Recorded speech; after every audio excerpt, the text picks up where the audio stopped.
Deep fake video தொடர்பான வழக்கில் தேர்தல் ஆணையத்திற்கு உத்தரவிட முடியாது என்று கூறி டெல்லி உயர்நீதிமன்றம் இந்த வழக்கை முடித்து வைத்துள்ளது. மக்களவைத் தேர்தல் நடைபெறும் சூழலில் சமூக வலைதளங்களில் பரவும் டீப் ஃபேக் வீடியோக்கள் தொடர்பாக வழக்கறிஞர்கள் குரல் என்ற அமைப்பு சார்பில் டெல்லி உயர்நீதிமன்றத்தில் பொதுநல மனு ஒன்று தாக்கல் செய்யப்பட்டது. அந்த மனுவில் அமித்ஷா, ராகுல், நடிகர்கள் அமீர் கான், ரன்வீர் கபூர் உள்ளிட்டோர் டீப் ஃபேக் வீடியோக்கள் மூலம் தவறான தகவல்கள் பரப்பப்படுவதாகவும் இதனை தடுக்க தேர்தல் ஆணையத்திற்கு உத்தரவிட வேண்டும் எனவும் கோரப்பட்டிருந்தது.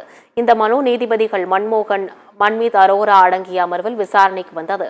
அப்போது வாதிட்ட மனுதாரர் தரப்பு வழக்கறிஞர் அச்சு மற்றும் காட்சி ஊடகங்களில் வெளியாகும் தேர்தல் விளம்பரங்களுக்கு தேர்தல் ஆணையம் ஒப்புதல் அளிப்பதைப் போல் சமூக வலைதளங்களுக்கும் இருக்க வேண்டும் என்று வாதிட்டார்.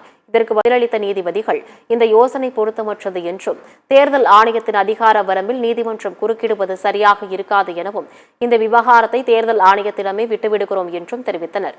எனவே இந்த விவகாரத்தில் மனுதாரரின் கோரிக்கை மீது நடவடிக்கை எடுப்பது தொடர்பாக தேர்தல் ஆணையம் வரும் திங்கட்கிழமைக்குள் முடிவெடுக்க வேண்டும் என்று கூறி வழக்கை முடித்து வைத்தனர்.